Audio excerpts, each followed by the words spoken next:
Thank you, Pratt. Hi, my name is Diana. I am a youth intern at Teach the Future, and I also applied for the NGFP Young Voices Award, which was hosted by Teach the Future and School of International Futures. Today we have a couple of panelists who applied to the awards who are all the ages of from 12 to 17, and I'm a 15-year-old moderating this panel. So yeah, we have a lot of young voices at the upfront. A little bit about our mission and like purpose of this panel. So the young voices propose some projects that really promote futures literacy across a bunch of different professions. Like we have like climate change, we have a lot of debates, we have digital literacy. And in today's world, we have a lot of adults and policymakers and government leaders that are really proposing projects, being at the upfront of all these solutions, but we don't have enough young voices. And I think the youth provides such valuable input in terms of future projects and how do we solve such a pressing issues as we move on in the future. So we also have Mr. Peter Bishop and Elisa Giuliani, who also work at Teach the Future. So thank you for being here as well. And I would like to lead the floor to people to introduce themselves. So Amina, could you introduce yourself, where you're from, and your project? Yes, thank you, Diana. Hello everyone, I am Amna from Pakistan. My project is Global Creative Hub, which is a social development initiative aiming to make every Pakistani girl digitally literate and capable for the future of work. I'm really excited to be here with you all. I'm passing it back to Diana. Thank you. Ruhan, would you like to go next?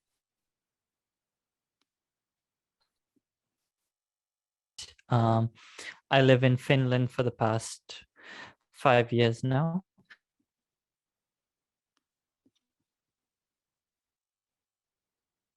The debate championship for that a friend and I run, and we applied collectively for the Youth Choice Awards. That basically introduced the Sustainable Development Goals and teaches them the art of debating. Yeah. Sounds great. Thank you. Spiros and Danielle, would you like to go next? Yeah, I believe Daniel is me. Hello, I'm from Brazil. I'm a ludologist and designer, and I work with Teach the Future. Currently investigating how games can be a language to teach about the future to the young people and to everyone who enjoy themselves. So that's it. A pleasure to be here. Thank you. From Colombia, Spiros, would you also like to introduce your project? Yes, sounds good. Hi, I'm Spiro, and this is Danielle from Singapore. And our project is called Eco Heroes, and it's basically a YouTube series for young children, teaching them about sustainability and how can they support the movement and what they can do to be sustainable. Sounds great. Andres, yes, would you like to close it off? Hello, do you listen to me? Hello, yes, I can hear you. Would you like to introduce yourself and your project? Yes, I'm Andres Castellanos. I'm from Colombia. I'm 14 years old. I'm in the second grade of secondary, and my project is about make a podcast about future studies, where young people and adults interested in future studies can learn it and discover a new world of possibilities. I will invite experts in future studies. Probably will be experts or members of the WFSF to dialogue with me, where I'm going to ask them questions about the future, and they will tell me their experiences in a didactic and funny way. Sounds great. Thank you all for your introductions. We'll go on to our first question, which is, how does your project promote futures literacy? And any of you guys can speak at all times, and you guys can converse with each other as well.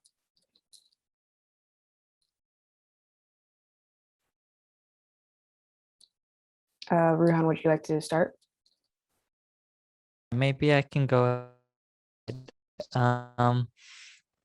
So our project, unfortunately, my partner is unable to be here today, but our project is basically promotes futurist literacy in the sense that our goal is to connect youth from across the world. And as we become a more interconnected world where we have to, in the future, we really have to understand and not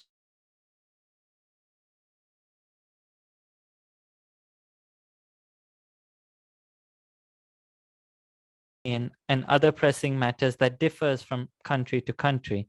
So our goal is to get these youth to act and as well as teach them the art of debating and the art of argumentation, which is something very critical for being able to present themselves and really get a perspective of the future world connecting with each other. Yeah. Yes, it's very important, especially like putting our voices out there as youth. And the Mundo Voices, the website of it was put in the chat. So if any of you guys, the audience members, would like to check it out, please do so. Danielle or Spiros, would you like to go next and say how your project promotes futures literacy? Yes, hi. So basically our project, since it focuses on educating the younger generation, really it promotes future literacy because it empowers the younger generation to be able to know and like act against climate change and really helps promote that thinking right from the younger age. So by the time that the kids will grow up, they will be able to have more creative ways for how to deal with sustainability, and just they'll have a futuristic mindset, which is really important for us. Yes, that's very important as well. Like with your project, it was like really fascinating learning about it because it really promotes futures literacy with all like the information you're putting out. Andreas, could you go next and say how it promotes futures literacy, your project?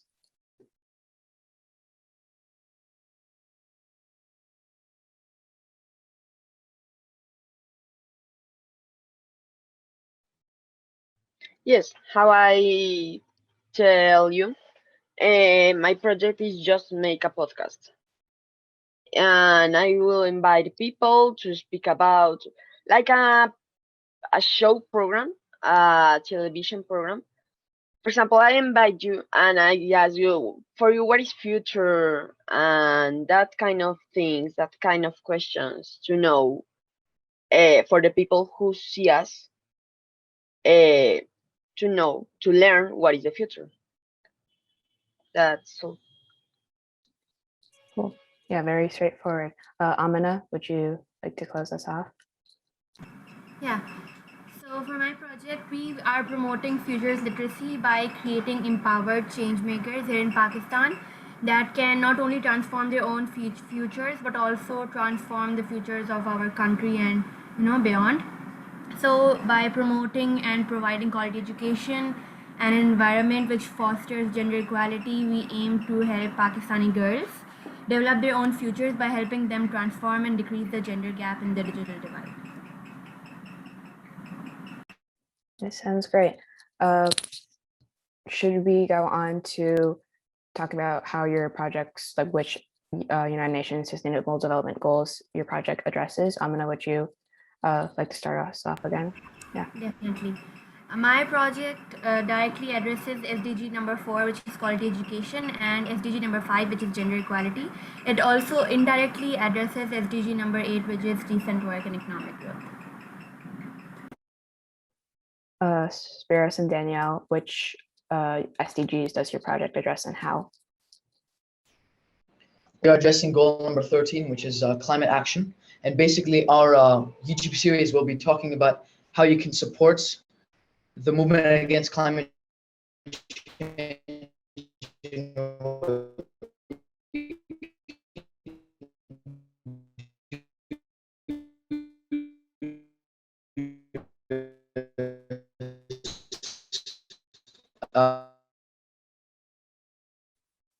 Sounds good.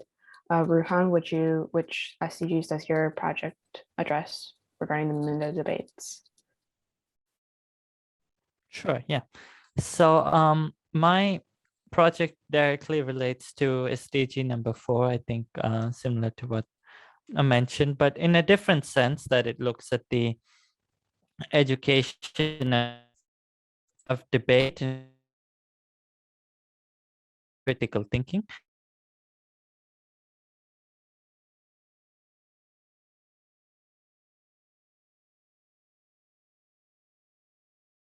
Or topics about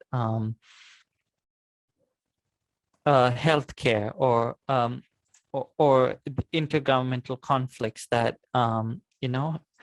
lead to a hindrance of sustainable development. So our topics kind of encompass all the SDGs in the sense that it tries to present these to our participants, as well as get them to understand what it is and to discuss it with the other participants from across the world. Yeah. Yeah, I like how your project is very interdisciplinary in the sense that it addresses all the UN SDGs. I know the project I submitted for the Young Voices Award also did, so great job to that. Andreas, would you like to say which United Nations Sustainable Development Goals it addresses, your project? Yes. About what does your project address United Nations Sustainable Development Goals?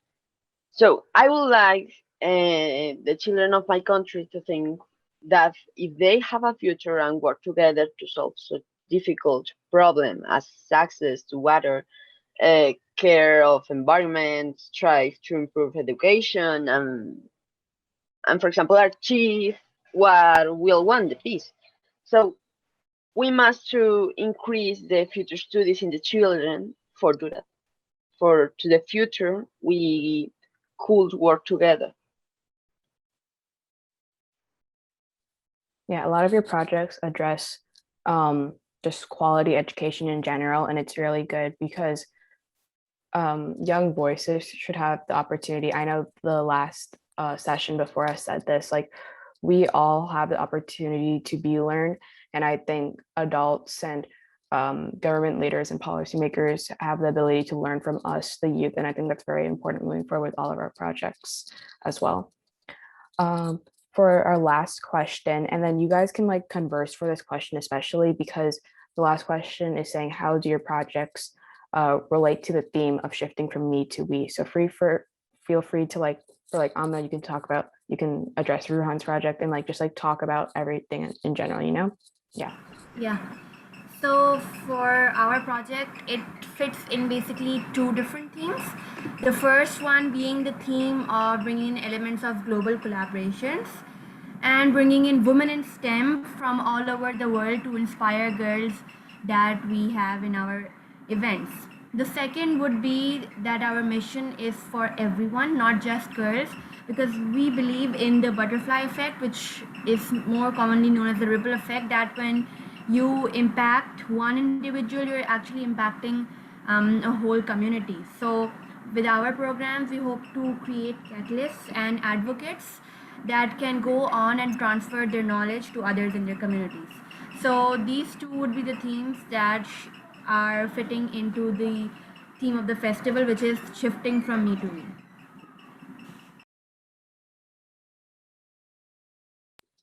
Anyone else would like to go? You guys have the floor.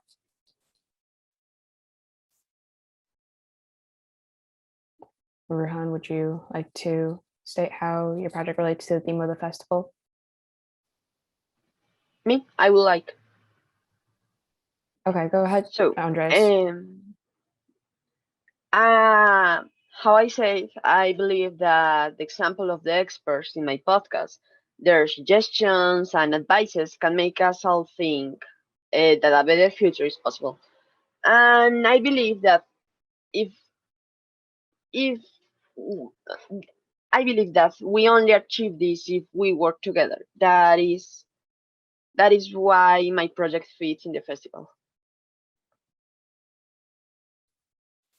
Spiros and Danielle, how does your project shift from a more singular effort to more collaborative effort, shifting from me to we? For our project, the most important thing is changing mindsets. And we really do believe that if we can change that mindset from me to we for younger kids, especially, so that from a very, very young age, they know about sustainability. They can think sustainably and they care about the earth.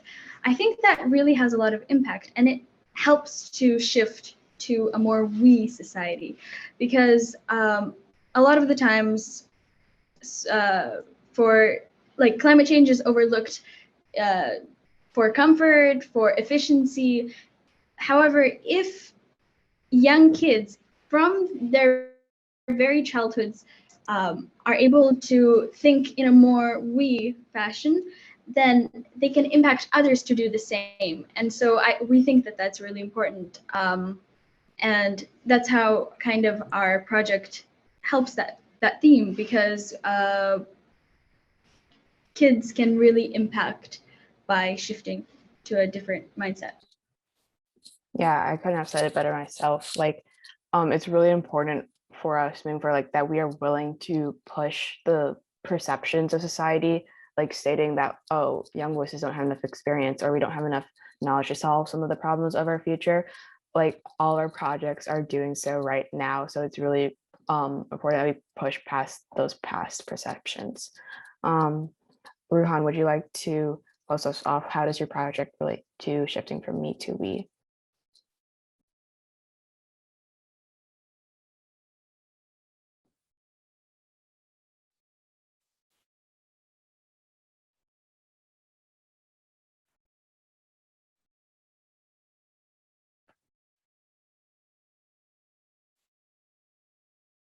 I think Ruhan's internet is a little glitchy. So I'm gonna Spiros and Danielle and Andres, would you like to comment on each other's projects and state something you guys are looking forward to in regards to other people's projects?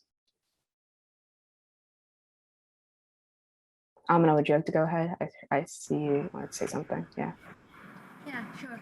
I really like the idea of Eco Heroes by Spiros and Daniel, which is focusing on, empowering young people to be more aware of their climate. I think that's really needed with the COP26 conference coming up and everything that's going around climate change. I think that young people should be the ones who should be most empowered to take change for any pressing issue, be it climate change or gender equality. And the SDGs, we all should be working for the SDGs as much as we can, to hope that we can see a better future together, and that the generations that will come after us are able to see the future that we hope to see too. Thank you. Thank you. I believe Ruhan's, yeah, sounds good.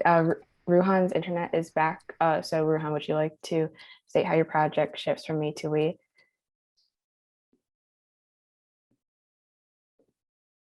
Or it might be back off, that is okay. Spiros and Danielle, do you guys want to comment on either Amina's or Andres or Ruhan's project? Yeah, Andres, I like your podcast idea. It's actually really nice. Do you have a specific guest that you want to bring in for it?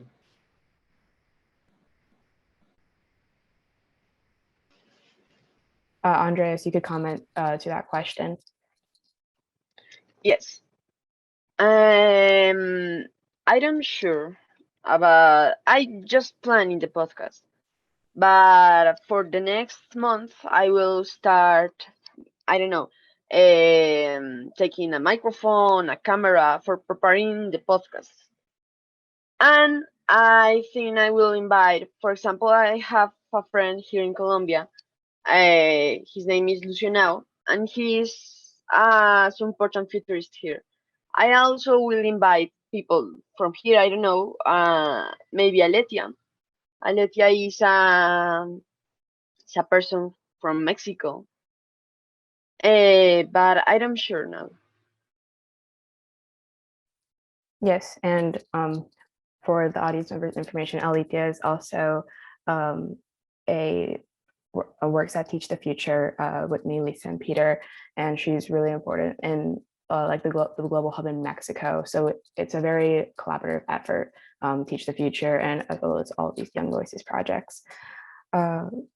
Is Ruhan back on, or maybe he got kicked off? Would any of the audience members like to ask any questions to our panelists? Feel free to unmute your mics or type it in the chat.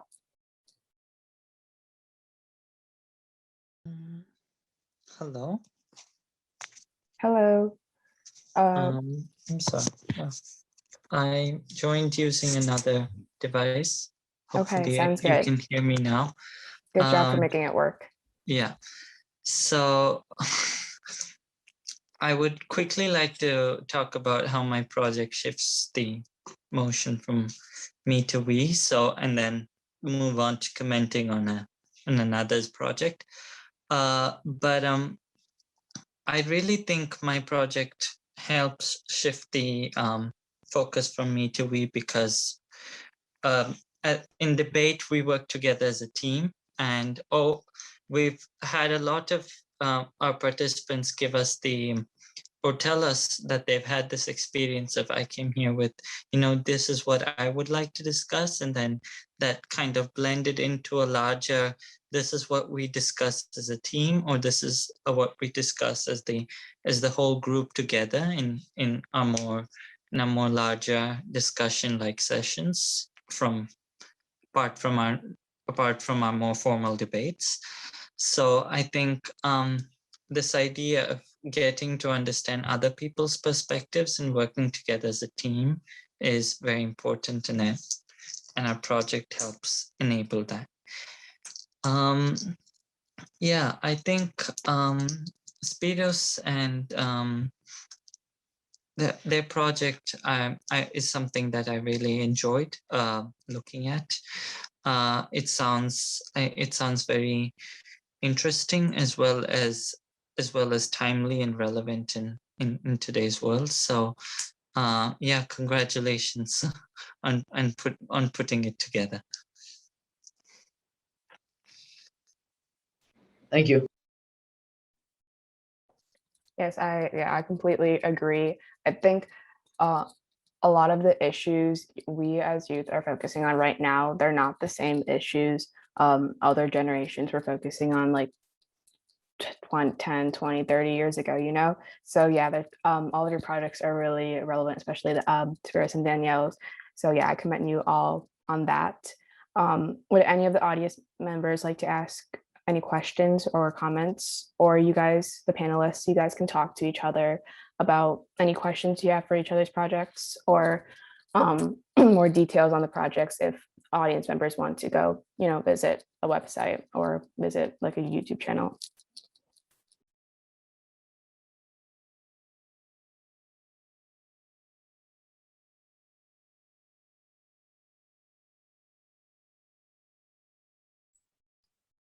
I have, okay, who, was anyone want to ask a question? I heard a mic Let me unmute. thank you for hosting our session, and thank you for our participants.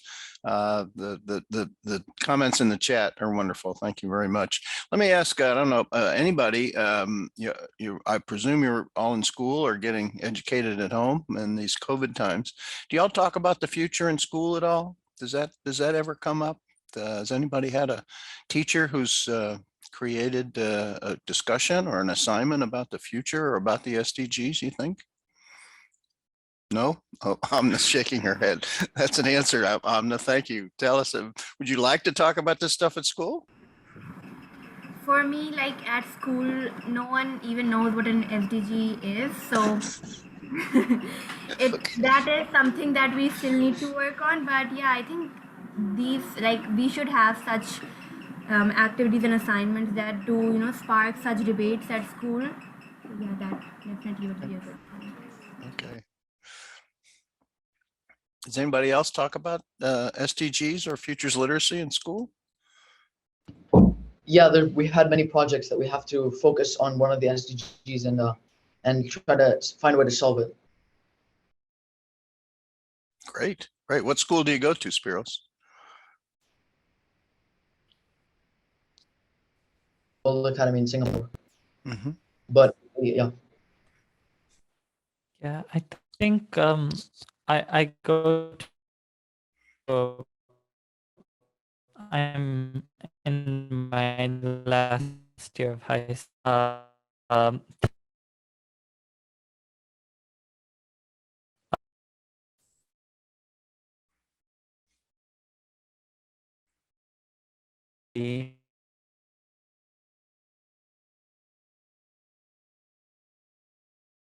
Development economics, it's in clubs and where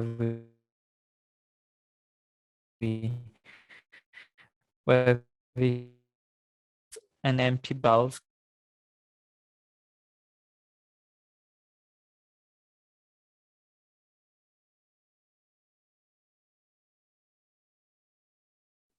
Cool. Andres, at your school, have you learned about futures literacy, or have you had an No. introduction to? Okay, cool. The last year I was in a presentation of the WFSF, and I did a video. The last year, no, in 2019. I did a video with my friends, with my classmates about future studies, and they get interested of future studies. So after that, I I made a presentation of future studies saying, so that's a future studies. We can do that with that, something like that, like a little presentation about what is perspective. And all my friends and classmates get interested, but by the college there is not like a subject called future studies. No. Yeah. I would like to add to the discussion. We at my school, I live in Chicago in the USA, and we haven't had any introduction or any like courses on futures literacy. But we have had some introductions on the United Nations Sustainable Development Goals. I can't say that for people in maybe like other states or other countries. In 7th grade, we had this traveling tales project where we had to create a story along the storyline of one of the United Nations SDGs. And we were assigned the SDG of gender equality, number 4, I believe. And we collaborated with other countries using Adobe Spark. So we had like the exposition was created by students in Chicago, and like the Rising Action was created by students in like Finland. So it was really cool collaborating on that project. And then the second introduction I had to the UN SDGs was a vertical farming project in 8th grade, where we learned about vertical farming and innovations for that. And I was able to present to my class a presentation on vertical farms around the world and how they're the next big thing in agriculture. So, which addresses so many of the SDGs, since I know a good chunk of them are about like climate change and the environment.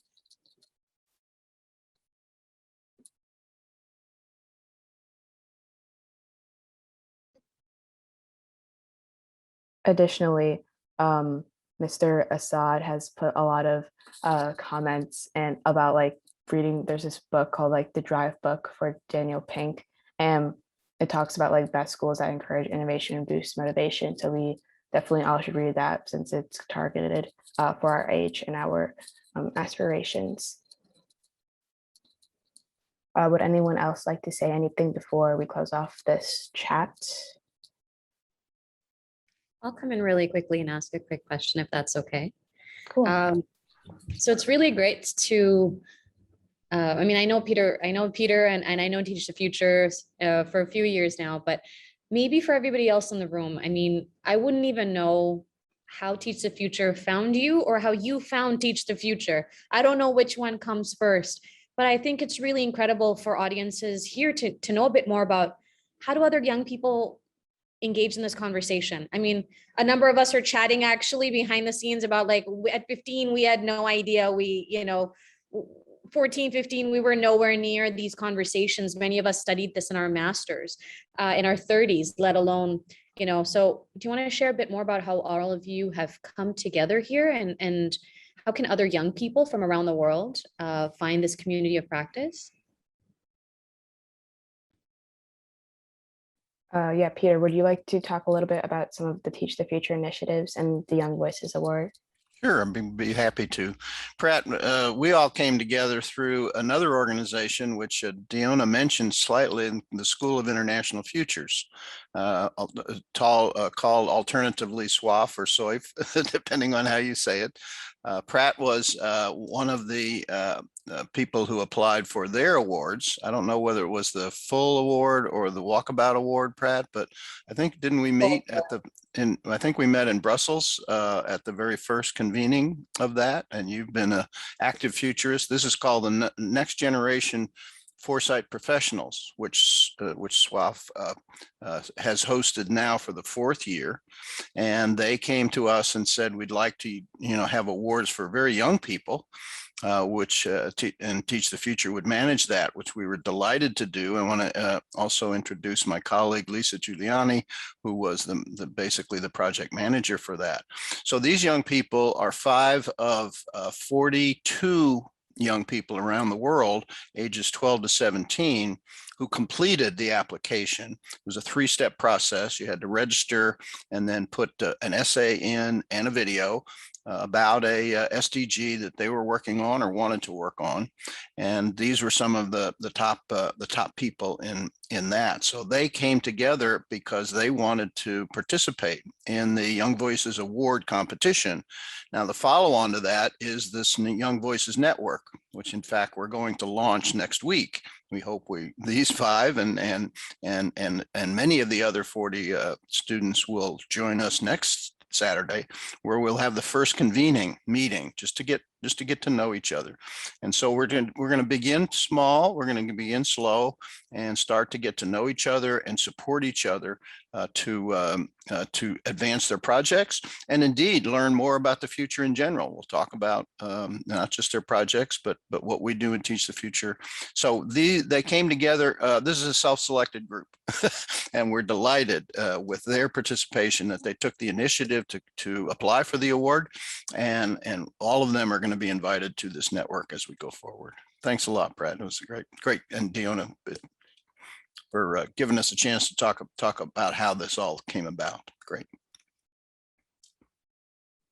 Yeah, it's really important what Peter said about taking self-initiative. I think I can speak from experience. A lot of people at my school, it's really hard for them to take initiative, like self-initiative, especially because they are forced to conform to like being like the same like as everyone else, like doing the same activities, participating in the same clubs, taking the same AP classes. It's just like this ongoing cycle, and it's really important for young me. Like I found Teach the Future just by I attended one of their sessions at a international conference for the Future Problem Solving Program International. Since I also participate in that, I went to one of their events. I was really interested in them, and I just sent out an email. I wasn't really scared, like many other kids would be. I just, went for it. And it's really, really important to take that self-initiative, and that's how I'm here moderating this panel, which is beyond my comprehension. So yeah, and just like a little bit about my project as well. It goes along this idea of pairing up young voices with mentors and helping their projects flourish with that intergenerational collaboration, which is really important. So we all have like a cohesive solutions moving forward to some of these leading issues. I want to second what Deonna says too. I comment to adults often that everybody complains that young people don't have agency. and initiative and leadership skills and things like that. But if you look at most young people's lives, they're pretty well being run around by adults. Their parents are telling them what to do, and their teachers are telling them what to do, and the, you know, the peer pressure of their friends and all that. So the ability to actually stick your hand up and have some agency is wonderful for these and all the people in all the young voices in our network. So thanks for that, Dion. I agree with you completely 100%. I would like to ask my other panelists as well. I'm just curious, Daniel and Spiros, how has this project, how have you, what are some of the drawbacks or obstacles you have faced starting this project? And how did you gather the courage to, take real self-initiative?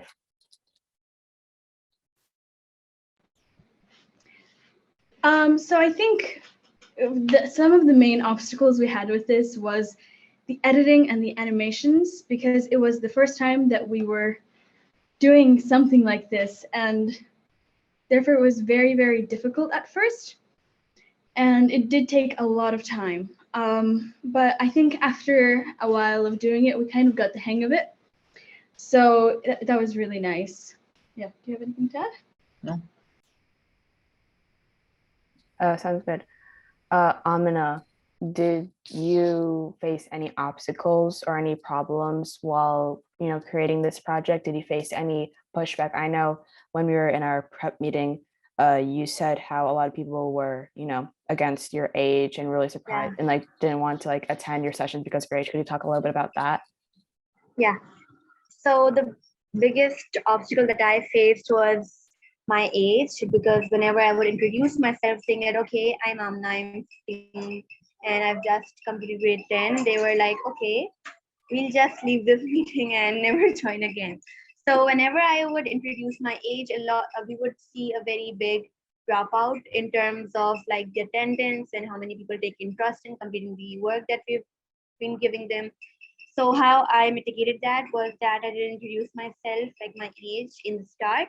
But when we came towards the end, if it would be the last day maybe, or if we're just wrapping up everything, I would say that, okay, I'm 15. Or if someone else, such as a speaker or a guest judge, introduces me, I would be, yeah, I'm 15. And then they would be, okay, you didn't know, and we were like, you were an adult the whole time.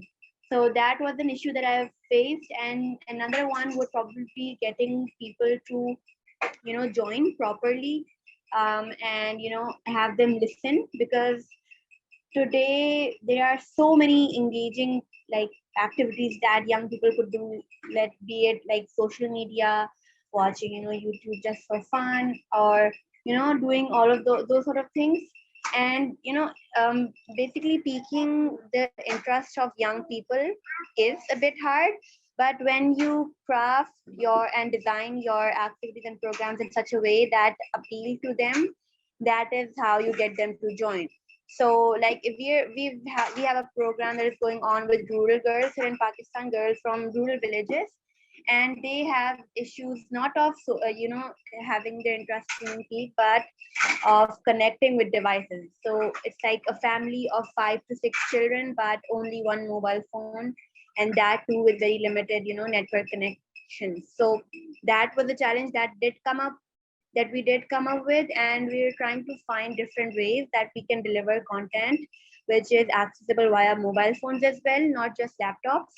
So we did that. And second one was that we're trying to collect funds enough to sponsor or support that, the group of students over there, by buying a laptop and sending it over there. So that is something that we're doing. I know that it's for me it's a very big step and a very big initiative, but for the outside world it might look like very small or a very grassroots initiative.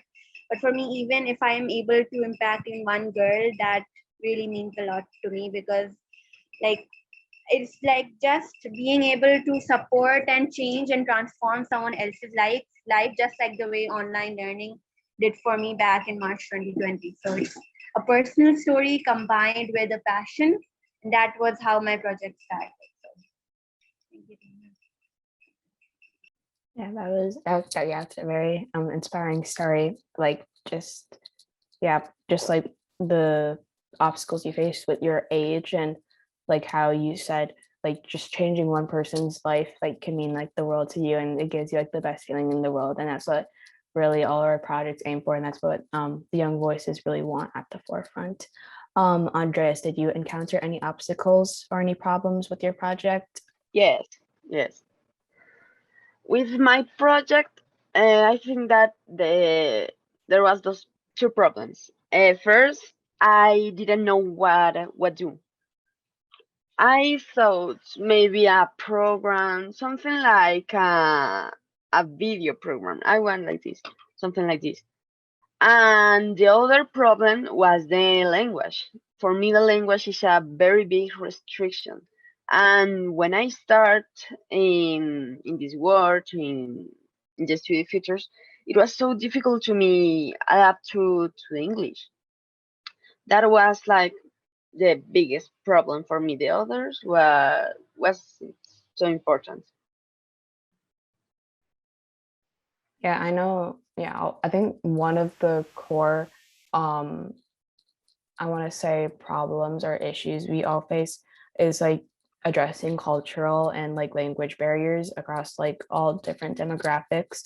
And if like anyone can create like a project, you know, I know we have like Google Translate. I know like I was like seeing on this random YouTube ad that like you can like hold out your phone and like speak to it and it'll translate it to like another language. We have so many different technologies, and I would love to see like a youth figure, you know, address how to solve these like language and cultural barriers. So yeah, great job, Andreas. I know Ruhan is back. Ruhan, did you face any problems or obstacles with your project Mundo debates? Yeah, I mean, we all face challenges, and the challenges I faced was slightly different, I think, from what most have mentioned so far. Since Mundo is quite a long project in that teams debate once a month, and it goes on for 4 or 5 rounds. So it's a 4-month, 5-month long, almost like a program or like a fellowship that our participants go through. So I think the largest challenge we face is maintaining their interest, making sure that we're constantly engaging with them in some way. Sometimes the discussions are not always that constructive. We have some more fun days where we play games and things like that. But initially, we really struggled with the amount of effort and the amount of time it really took to maintain our participants' interest. But so that was one real challenge that we faced. And another was, I think Andres mentioned it, is the language barrier, not mainly for us, but for some of our participants who really wanted to take part, but were worried about the language barrier. So, you know, creating a system where if something is difficult to comprehend, then they can ask, and tweaking the rules of formal debate to kind of fit in or to be more inclusive was another broader issue. But yeah.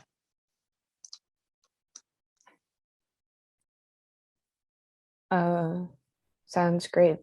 Thank you for sharing. I know like that challenge you faced was a little different from everyone else's, but nonetheless, it is definitely a challenge, you know, like how do we talk about these different issues in a constructive manner that is very educational and, you know, inspires us to take initiative rather than stick to like the very bland, minimal, cliche talk, you know.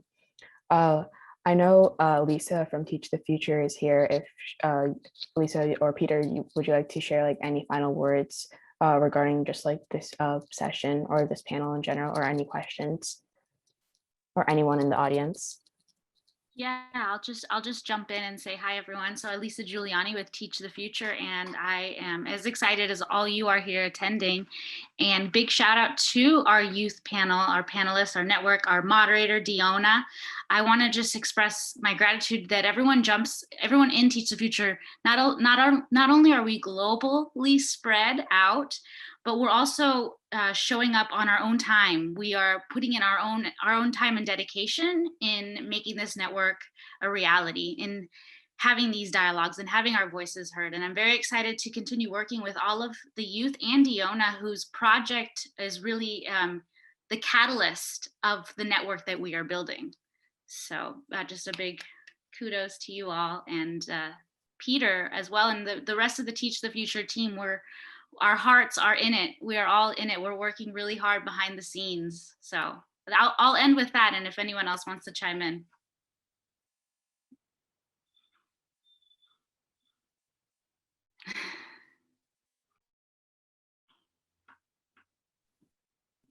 Yeah, yeah, we have a lot of Teach the Future members here right now. Like I know Lourdes is here and many other people. So yeah, this is a very collaborative effort. And this Futures Festival, as Peter said, we have our Young Voices Network launching off next week.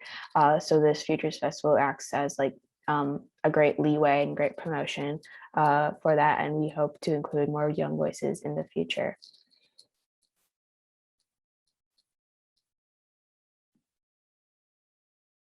Yes, we also have many young voices, judges here as well. I know Daniel, Mr. Daniel Martin was here earlier. I don't know if he is still here right now. But yeah. Thank you all for coming to this panel. It was really great talking about the Young Voices Award, as well as I would like to commend Amina, Andreas, Ruhan, and Daniel and Spiros for taking the time out of their day to come to this panel and share their projects. I know this festival will act as great promotion for them, and a lot of adults and other people attended as audience members. Thank you so much for coming and just like learning about our projects and hearing out what we have to say, because young voices are the future, and we are taking all like 101% effort, solving these issues and pushing past all these barriers. So thank you so much. Pratt, would you like to close off and say anything? I was just gonna say thanks so much. Really, I think it's really a gift for all of us to get to hear different ages and different voices sharing sharing projects. We don't really get that kind of engagement as often as I think we should, particularly in the pandemic and living in our apartments. So I think it's really great, first of all, that you took the initiative, that you found SOIF, that you applied for those awards, and that Teach the Future exists and has the ability to bring you under that umbrella and actually give a platform to your projects and support you as you build them out. So a really big shout out to Peter Bishop and to Lisa and Lourdes and the other colleagues here from Teach the Future. And of course, an incredible, congratulations and recognition to all the young people. You're doing incredible work in your communities with the SDGs. So I just want to say congratulations. It's really, really amazing for all of us. I think I speak for all the adults in the room. So thanks so much for taking the time and staying up late for all of those in Singapore, all the way up early to Chicago. So making this global panel work, and Diona, an amazing job moderating. So you should really be proud. And thanks so much, everyone. We'll just take a pause for a few minutes